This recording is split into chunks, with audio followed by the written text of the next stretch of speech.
بسم اللہ الرحمن الرحیم۔ آج میں غسل کے بارے میں چند مسائل بیان کروں گا۔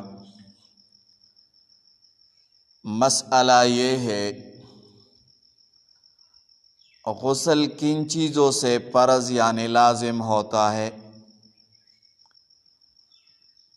اسلام میں چند خاص حالتیں ایسی ہے جن میں غسل فرض ہو جاتا ہے۔ نمبر 1، جماع۔ اگر شوہر اور بیوی کے درمیان تعلق قائم ہو جائے، چاہے انزال ہو یا نہ ہو، دونوں پر غسل فرض ہو جاتا ہے۔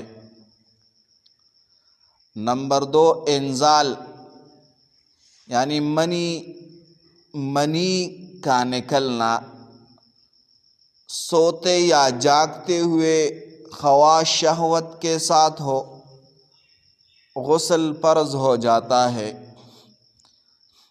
نمبر 3، احتلام، نیند میں شہوت کا خواب۔ اگر خواب کے بعد منی نظر آئے تو غسل فرض ہے۔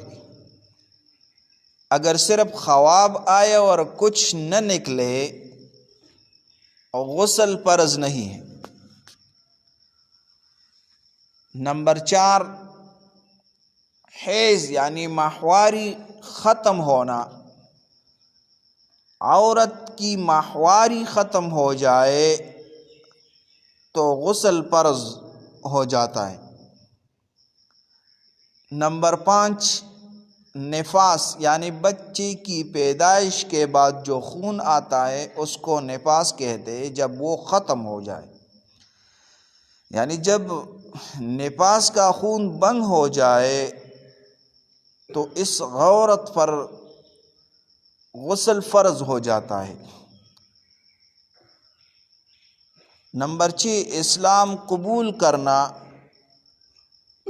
کافر کا مسلمان ہونا، یعنی بعض علماء کے نزدیک نئے مسلمان کے لیے غسل کرنا ضروری یا مؤکد ہے۔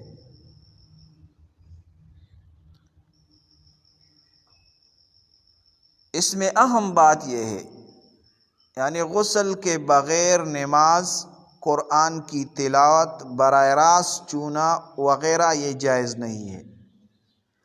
جلد از جلد غسل کر لینا یہ بہتر ہے۔ تو اس کا مختصر خلاصہ یہ ہوا، جماع، انزال، احتلام یعنی منی کے ساتھ، حیض کے بعد، نفاس کے بعد، اس کے بعد غسل یہ فرض ہے۔ تو یہ چند مسائل ہوئے، یہ یاد کر لے اور دوسروں کے ساتھ ضرور شیئر کرے۔ جزاکم اللہ احسن الجزا۔